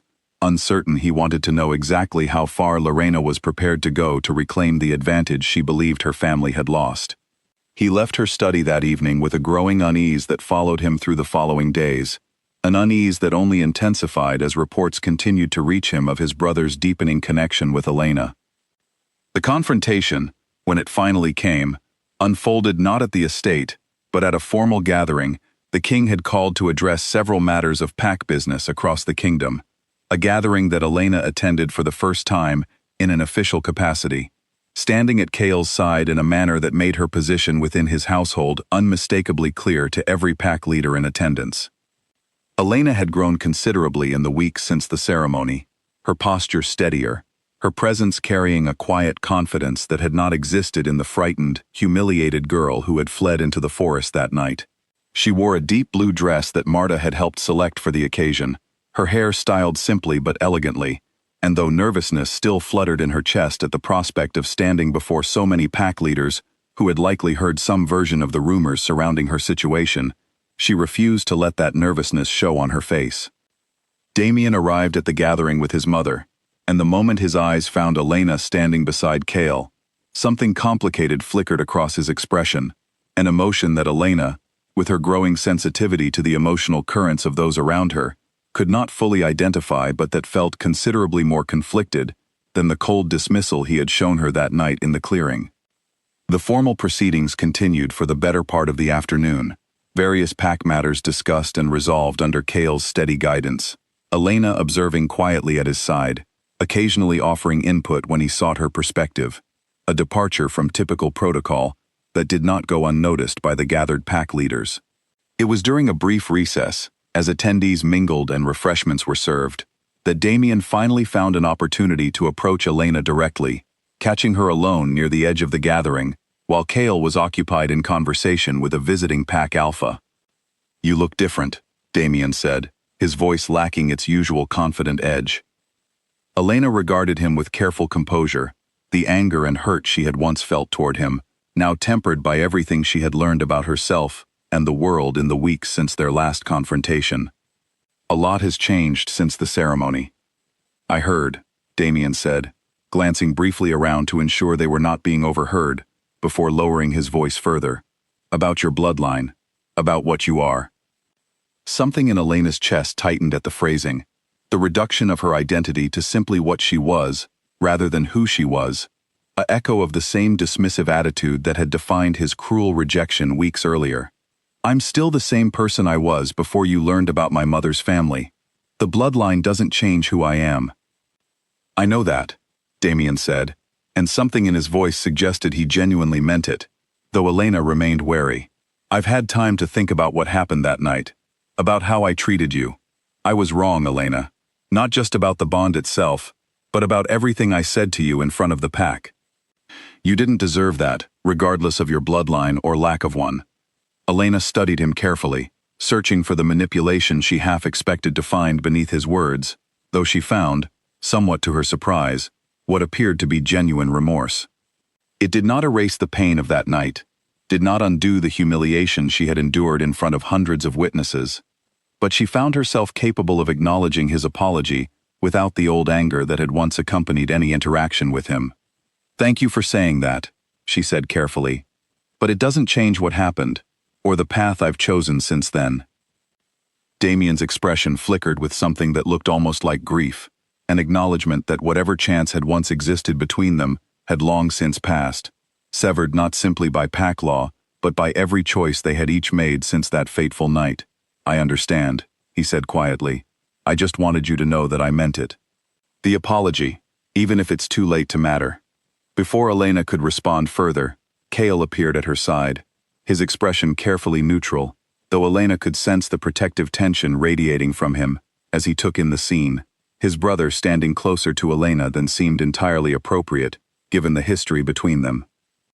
Is everything all right? Cale asked, his voice even, but carrying an unmistakable edge of warning, directed at his brother. Everything's fine, Elena said, reaching out to touch Cale's arm lightly, a gesture that seemed to ease some of the tension in his posture. Damien was just apologizing for the ceremony. Cale's eyes moved to his brother, something complicated passing between the two men. Years of complicated brotherhood compressed into a single, weighted glance. That's more than I expected from you, Cale said finally, though there was less hostility in his voice than there might have been weeks earlier. Damien nodded, some of the tension leaving his shoulders as well, though his eyes lingered on Elena for a moment longer, before he excused himself to rejoin his mother, who watched the entire exchange from across the gathering, with an expression that suggested she had hoped for a very different outcome. That evening, once the formal gathering had concluded, and Elena and Cale had returned to the quiet of the estate, Cale found himself reflecting on the events of the day with a growing sense of clarity about his own feelings he had been carefully containing for weeks, out of respect for Elena's healing process, but which now felt increasingly difficult to hold back. He found her in the garden again, a place that had become something of a sanctuary for both of them over the preceding weeks, the moonlight casting a soft silver glow across the grounds as she stood near the same stone bench where he had first brought her tea and offered her royal protection. You handled today remarkably well, Cale said, joining her by the bench. It didn't feel remarkable, Elena admitted. It felt terrifying, standing in front of all those pack leaders, knowing they were all wondering exactly what I was doing there. They were wondering because you belong there, Cale said, his voice carrying a quiet intensity that made Elena's breath catch. Not because of your bloodline, though that certainly matters to the political landscape of the kingdom, but because of who you've shown yourself to be these past weeks. Strong, thoughtful, someone worthy of standing at the crown's side. Elena turned to face him fully, the moonlight illuminating the sincerity in his expression, and something in her chest, the same hollow wound that had opened the night of her rejection, felt, for the first time, as though it might finally be closing, replaced by something warmer, something that had been growing quietly between them for weeks, without either of them fully acknowledging its depth. Cale, she said softly. What is this? What are we? Cale reached out, gently tucking a strand of hair behind her ear, his fingers lingering against her cheek in a gesture far more intimate than anything they had shared before. I think, he said slowly, that we're something the moon goddess didn't originally intend, but something that feels more right than anything I've experienced in my entire life." Elena's heart pounded, the weight of his words settling over her with a warmth that chased away the last lingering shadows of that painful night, weeks earlier. "I feel it too," she admitted. "I didn't expect to feel anything like this again. Not after Damien's rejection. But this feels different. This feels like something I chose, and something that chose me back, without any interference from fate or the moon goddess deciding it for us." "I want to mark you," Cale said, his voice low and steady despite the vulnerability in the admission. "Not because tradition or fate demands it, but because I choose you, Elena, fully and without reservation, if you'll have me." Elena's breath caught at the significance of what he was offering, the permanence of a mark placed not by fate's sudden decree, but by deliberate, conscious choice. A bond built on weeks of genuine connection rather than the instant, fleeting recognition that had shattered so painfully with Damien. "Yes," she said, the word carrying a certainty that surprised even her. "Yes, Cale, I choose you too." What followed was a moment neither of them would ever forget, Cale's lips finding the curve of her neck with a gentleness that contrasted sharply with the intensity of the emotion behind the gesture, the mark settling into place with a warmth that spread through Elena's entire body, binding her not simply to a king, but to a partner who had shown her, through countless small acts of patience and respect, exactly what it meant to be truly valued. The bond that formed in that moment carried a different quality than the fated mate bond she had briefly shared with Damien, steadier, deeper, rooted in choice rather than chance. And as Elena felt it settle into place, she understood with sudden clarity that whatever pain the rejection had caused her, it had ultimately led her to something far more meaningful than she could have imagined that terrible night in the clearing. Word of the marking spread through the kingdom by morning. The news that the Lycan king had chosen and marked the wolf his own brother had publicly rejected, sending shockwaves through every pack territory, from Ashgrove to the farthest reaches of Cale's domain. Some celebrated the news as a triumphant story of resilience and redemption. Others, particularly those who had long speculated about political marriages and strategic alliances, viewed the marking with considerably more suspicion, questioning what it meant for the kingdom's political future, and what role the mysterious moonborn bloodline might play in the years ahead. Lorena received the news with a controlled fury that she could barely contain, understanding immediately that whatever plans she had hoped to salvage from the situation had now become considerably more difficult to execute. The mark was permanent, unbreakable by anything short of death itself, and Elena's position at Cale's side, and by extension her claim to whatever influence her bloodline carried, had just been secured beyond any hope of reversal. The battle for the kingdom's future, Lorena understood, had only just begun. The weeks following the marking brought a wave of change to Elena's life that she could scarcely have imagined during her quiet, overlooked existence within Ashgrove territory. She began accompanying Cale to official functions with increasing regularity, slowly learning the intricate protocols and expectations that came with her new position, guided by both Cale's patient instruction and Marta's practical wisdom about the daily realities of managing a royal household. Not everyone within the kingdom welcomed these changes with open arms. Lorena, having failed to prevent the marking itself, shifted her strategy toward a slower, more insidious campaign designed to undermine Elena's legitimacy within the pack hierarchy before her position could fully solidify. She began cultivating relationships with pack elders across multiple territories, planting careful seeds of doubt about a queen whose bloodline had remained hidden for so many years, suggesting, in conversations designed to appear casual and concerned rather than calculated, that a wolf with such uncertain origins might not be prepared for the responsibilities that came with standing beside the crown. The whispers grew louder with each passing week, fed by Lorena's careful manipulation and by the genuine uncertainty many pack members felt about such an unprecedented situation. Elena, despite the growing confidence she had built in the weeks following her rejection, found herself increasingly aware of skeptical glances during official gatherings, of conversations that fell suddenly silent when she entered a room, of a persistent undercurrent of doubt that no amount of genuine effort on her part seemed capable of fully dispelling. Cale did his best to shield her from the worst of the political maneuvering, But even his considerable authority could not entirely prevent the growing unrest that Lorena's campaign had begun to stir among certain factions of the pack elders, particularly those who had long favored more traditional approaches to succession and alliance building. The tension came to a head nearly 2 months after the marking, during a formal council meeting called to address several matters of kingdom governance, a meeting that Lorena had spent weeks quietly maneuvering toward, having gathered enough sympathetic elders to finally voice the concerns she had been carefully cultivating. The council chamber, a large hall within the kingdom's central administrative building, filled with representatives from every major pack territory, the weight of the gathering's significance evident in the formal dress and careful posture of everyone in attendance. Elena sat beside Cale at the head of the assembly, her hands folded carefully in her lap despite the nervous energy she worked hard to contain, sensing even before the proceedings began that this particular gathering carried more significance than the routine council meetings she had grown accustomed to attending.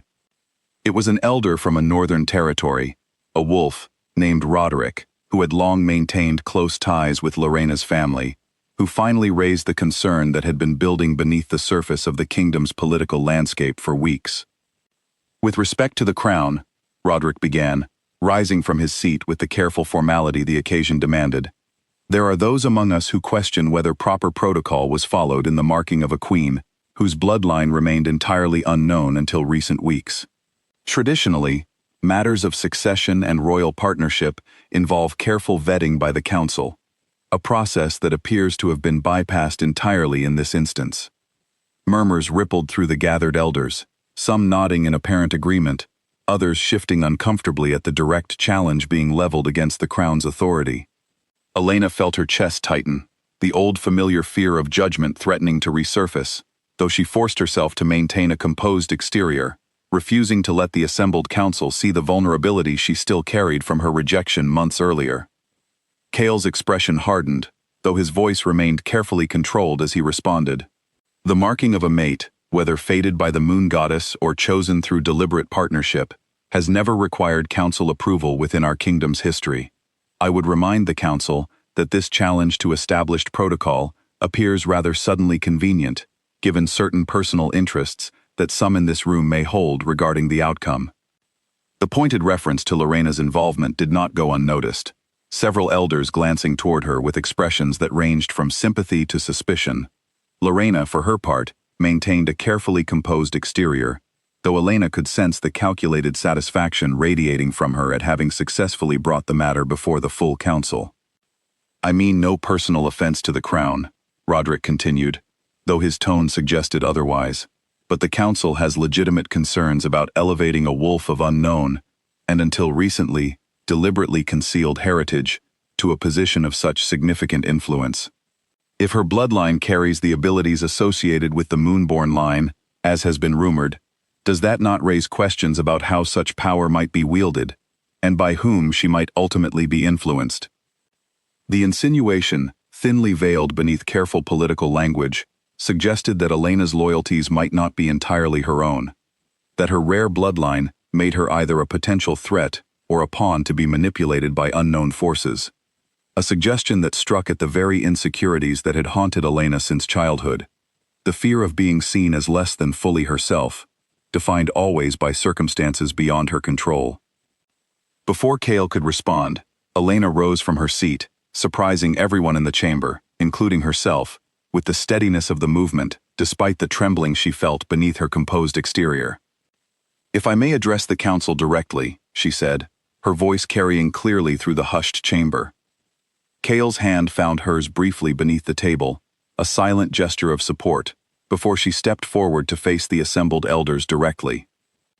I understand the council's concerns, Elena began, drawing on every ounce of the strength she had built over the preceding months, the resilience that had carried her through rejection, through the discovery of a hidden heritage, through weeks of learning to stand confidently in a world that had once dismissed her entirely.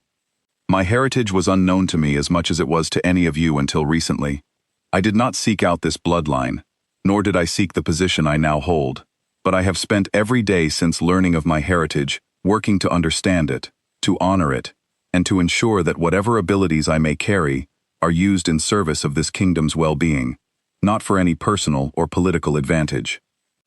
She paused, letting her gaze move across the assembled elders, meeting each skeptical expression directly, rather than shrinking from it, as her old, uncertain self might once have done. I was called worthless in front of an entire pack, by someone who judged me based on nothing more than the absence of a prominent family name, she continued, her voice growing steadier with each word. I understand what it feels like to be dismissed based on assumptions, rather than genuine understanding of who I actually am. I would ask this council to extend me the same courtesy I have tried to extend to every person I've encountered since that night. The chance to be judged by my actions and my character, rather than by circumstances of birth that I had no control over. The chamber remained silent for a long moment following her words, the weight of her quiet conviction settling over the assembled elders in a manner that Roderick's calculated political maneuvering had failed to achieve. Several elders exchanged glances, visible shifts in expression suggesting that Elena's direct, heartfelt response had accomplished something that Cale's more formal defense might not have managed alone. It was an elder from a southern territory, an older woman named Constance who had remained silent throughout the earlier exchange, who finally spoke into the charged silence. I have served on this council for over 30 years, Constance said, rising slowly to address the chamber. In that time, I have witnessed countless political maneuvers dressed up as concern for protocol and tradition. What I have rarely witnessed is a young wolf standing before this entire council, addressing legitimate concerns with such honesty and self-possession.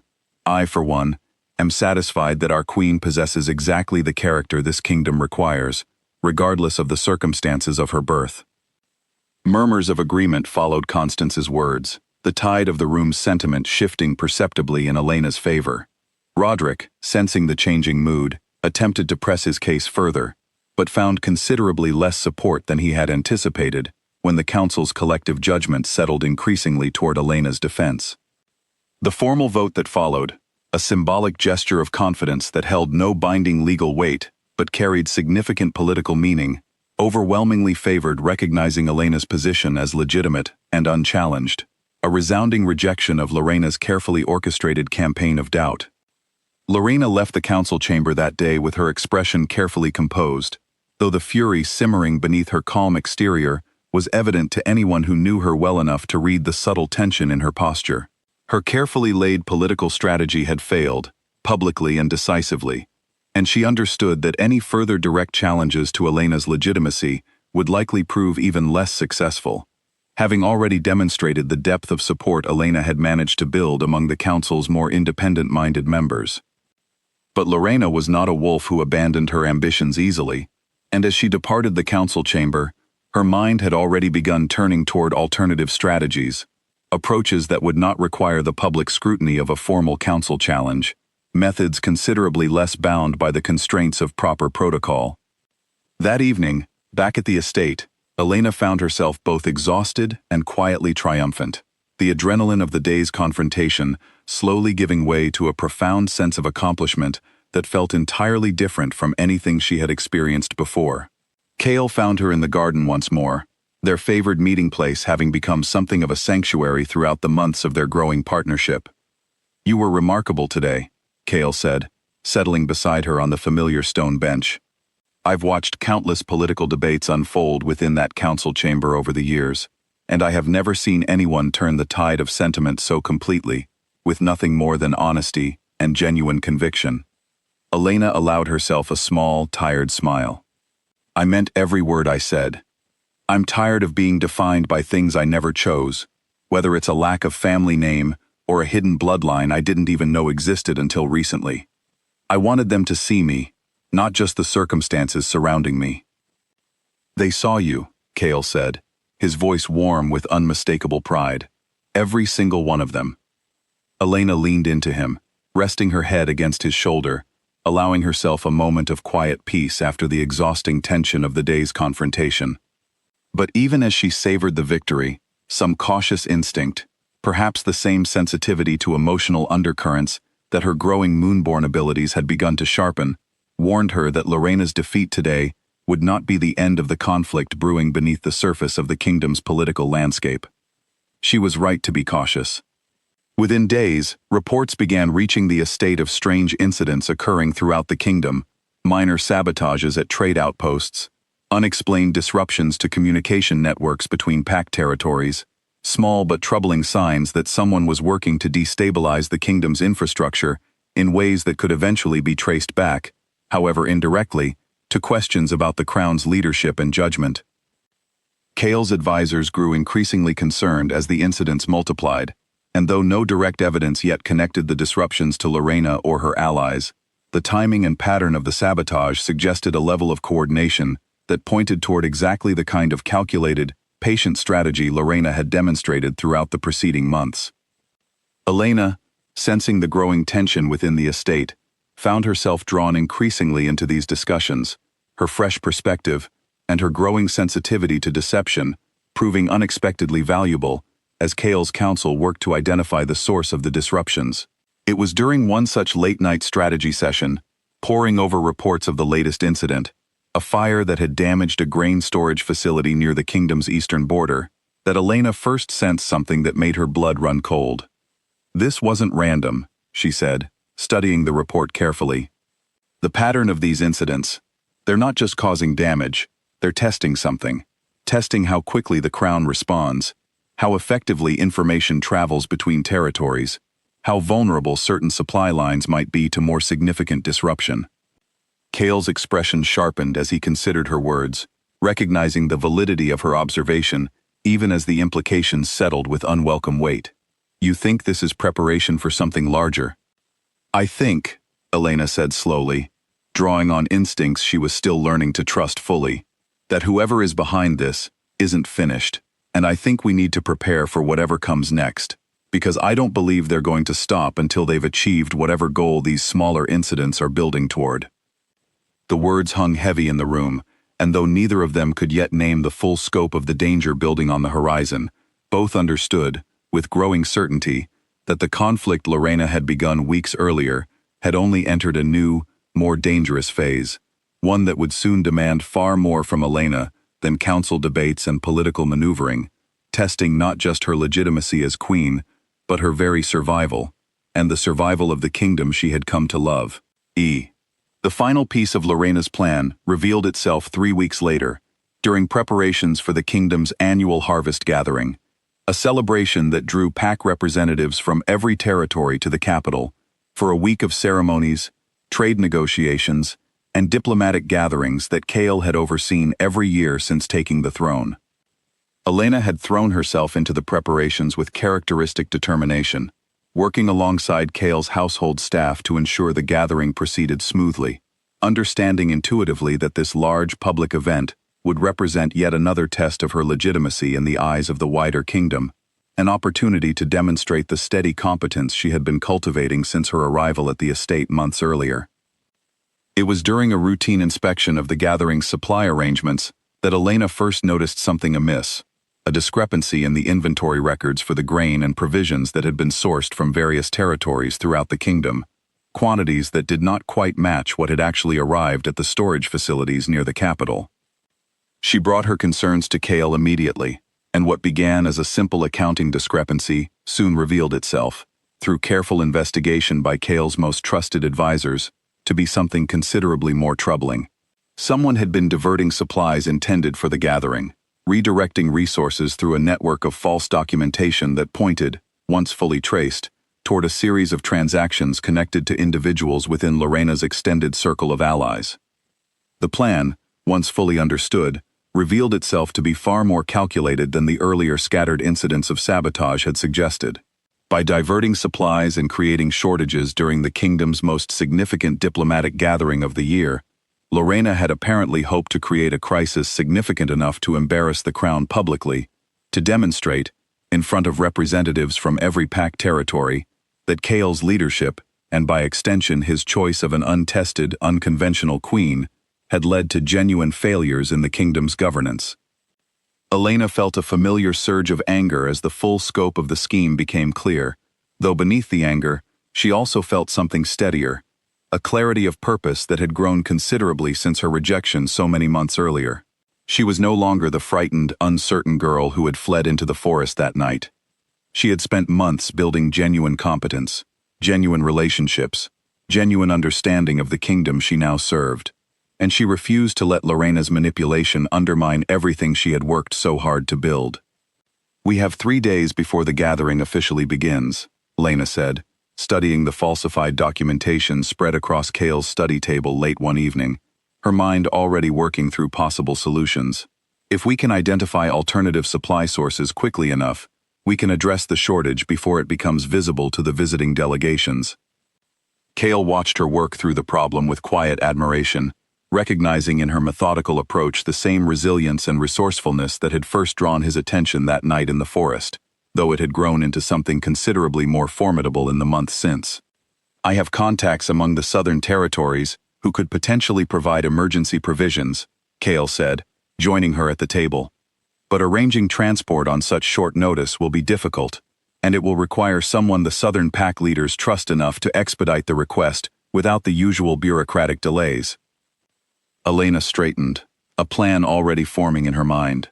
"Send me. I've built genuine relationships with several of the Southern delegates over these past months, particularly Constance, who spoke in my defense during the council meeting. If I appeal to her directly, explaining the situation honestly, I believe she'll help us, and her influence among the other Southern Territories could help expedite whatever arrangements we need to make." Kale's expression flickered with concern. "It would mean traveling quickly, without much time to prepare proper security arrangements. If Lorena's allies realize we've discovered their scheme, there's no guarantee they won't attempt to prevent you from reaching the Southern Territories in time." "I understand the risk," Elena said steadily. "But I also understand that if we don't act quickly, the gathering will fail, and Lorena will have succeeded in exactly what she set out to achieve, undermining confidence in your leadership and my legitimacy at the same time. I'm not willing to let that happen without trying everything within my power to prevent it." Kale studied her for a long moment, torn between his protective instincts and his growing recognition of Elena's own agency, her own right to make decisions about the risks she was willing to take in service of the kingdom she had come to consider her own. Finally, he nodded, though his expression carried clear reluctance. "I'll arrange for a small, trusted escort to accompany you," he said, "and I'll travel with you myself. Whatever risk you're taking, I won't let you face it alone." The journey to the Southern Territories unfolded over the following 2 days. Elena and Kale, traveling with a small group of trusted guards, moving quickly along routes that avoided the main roads where Lorena's allies might be watching for exactly this kind of response to their scheme. The journey gave Elena time to reflect on how far she had come since that terrible night in the clearing, from a frightened, humiliated girl with no family standing, to a queen actively working to protect her kingdom from those who sought to undermine it. They reached Constance's territory on the evening of the second day, and Elena found herself grateful for the relationship she had cultivated during the earlier council meeting, Constance receiving them with genuine warmth despite the late hour and the urgency of their arrival. Elena explained the situation honestly, laying out the evidence of the diverted supplies and the falsified documentation that pointed toward Lorena's involvement, watching as Constance's expression shifted from surprise to determined resolve. "This kind of manipulation cannot be allowed to succeed," Constance said firmly, once Elena had finished her explanation. "Not simply because it threatens your position, but because it threatens the trust that holds this entire kingdom together. If pack leaders begin believing that internal political scheming can undermine the crown's basic ability to govern effectively, it opens the door to far greater instability down the line." With Constance's support, arrangements for emergency provisions came together quickly, Southern Territory leaders mobilizing their resources with an efficiency that surprised even Kale, who had underestimated how thoroughly Elena's genuine relationships with the Southern delegates had taken root over the preceding months. Within a day, sufficient supplies had been secured and arranged for transport back to the capital, arriving with enough time to spare before the harvest gathering's official opening ceremonies. The crisis, ultimately, never became visible to the wider kingdom, the shortage successfully addressed before any of the visiting delegations became aware that a problem had existed at all. But the investigation into the falsified documentation continued quietly in the background, Kale's advisors carefully building a case that traced the scheme back through its network of false transactions to individuals directly connected to Lorena.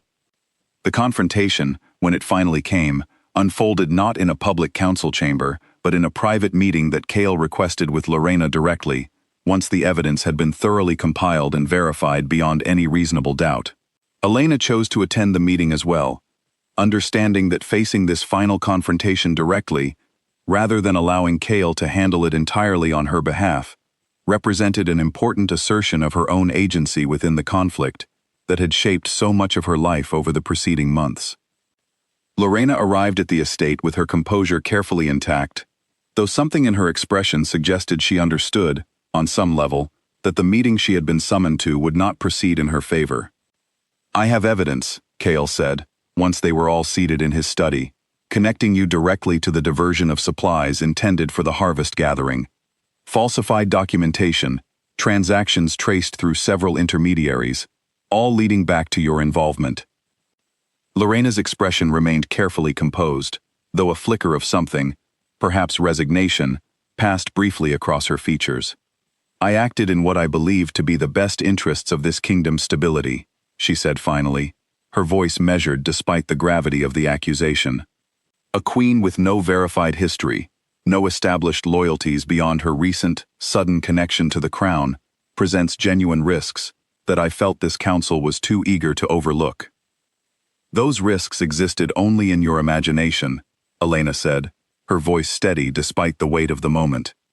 "I have spent every day since my rejection working to prove myself worthy of the trust this kingdom has extended to me, not through empty words, but through genuine action. The gathering's success, despite your interference, stands as proof of exactly that commitment." Lorena's gaze shifted to Elena, something complicated passing across her expression, perhaps grudging acknowledgement of the resilience Elena had demonstrated throughout months of calculated opposition. "You have proven yourself more capable than I initially believed," Lorena admitted, the words clearly costing her considerable pride to speak aloud. "But capability alone does not erase the fundamental uncertainty of your bloodline's influence on this kingdom's future.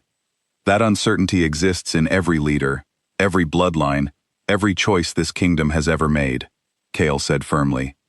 "What matters is not the certainty of outcomes, but the character and commitment of those who lead. Elena has demonstrated both, repeatedly, in circumstances that would have broken many wolves with far more established standing than hers."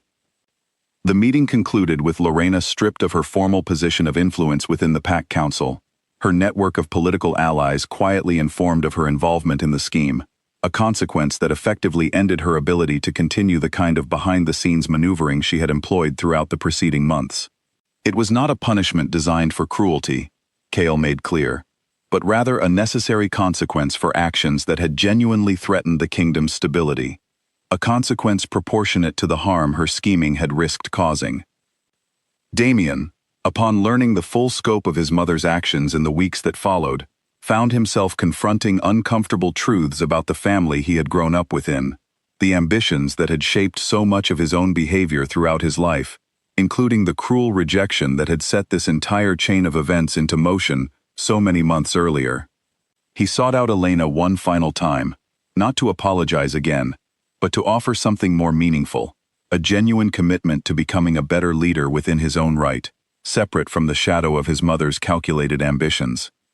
"I don't expect forgiveness," Damien said, finding Elena in the garden during a quiet afternoon, weeks after the confrontation with his mother. "But I wanted you to know that I understand now, fully, the damage caused by the choices I made that night, and by my family's continued attempts to undermine your position. I'm working to build something different for myself, away from my mother's influence." Elena studied him for a long moment, recognizing genuine growth in his demeanor, a humility that had been entirely absent the night he had called her worthless in front of the entire pack. "I hope you succeed," she said finally, and meant it. Everyone deserves the chance to become better than their worst moments. The kingdom, in the months that followed, settled into a new equilibrium, Elena's position as queen firmly established, not through fate's sudden decree, but through months of demonstrated character, competence, and genuine commitment to the well-being of the people she served. She continued developing her moonborn abilities under Edwin's patient guidance, learning to wield her unique connection to the moon in service of the kingdom's protection, rather than as a source of political anxiety.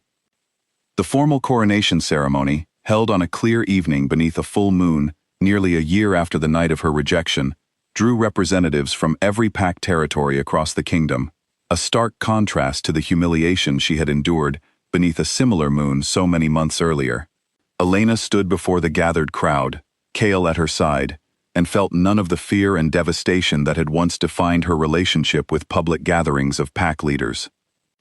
Instead, she felt something steadier, something earned through months of genuine effort and resilience, a sense of belonging that had nothing to do with fate's arbitrary decree and everything to do with the person she had chosen to become in the aftermath of her greatest humiliation. To Elena, Chaol announced to the assembled crowd, his voice carrying clearly across the gathering, Queen of the Lycans, chosen not by fate alone, but by unwavering strength, genuine compassion, and a resilience that has proven, time and again, that true worth is never determined by circumstances of birth, but by the character we choose to build through every challenge we face. The crowd's response rose in genuine, enthusiastic celebration, a stark contrast to the stunned silence that had once followed Damien's cruel rejection in that same clearing so many months before. Elena looked out at the assembled faces, at pack leaders who had once doubted her legitimacy, now standing in genuine support, at Constance smiling warmly from the front row, at even Damien, standing quietly toward the back of the gathering, his expression carrying genuine respect, rather than the old, complicated resentment that had once defined their interactions. She turned to Chaol, meeting his eyes with a warmth that had grown steadily over the course of their journey together, from that terrible night beneath the old oak tree to this moment of genuine triumph beneath the same full moon that had once witnessed her deepest humiliation. "We did it," she said softly, meant only for him. "You did it," Chaol corrected gently, his hand finding hers as the celebration continued around them. "I simply had the privilege of standing beside you while you proved, beyond any doubt, exactly how remarkable you truly are." As the celebration continued long into the night, music and laughter filling the same clearing where Elena's story of rejection had once begun, she allowed herself, finally, to feel the full weight of everything she had overcome, the grief and humiliation that had once threatened to define her entire existence, transformed through months of genuine effort into something far more powerful, a story not of victimhood, but of resilience, growth, and the quiet, unshakable strength that had been within her all along, waiting only for the right circumstances and the right person to help her discover it fully. The moon hung high above the celebration, full and radiant, no longer a symbol of the pain that had once shattered her heart in a single cruel moment, but a steady reminder of everything she had built since that night, a queen who had risen not from fate's arbitrary favor, but from her own unwavering determination to prove that worth is never something others get to decide for you. It is something you choose to build, one honest, courageous choice at a time, until the person who once called you worthless becomes nothing more than a distant memory beneath the brilliance of everything you have become.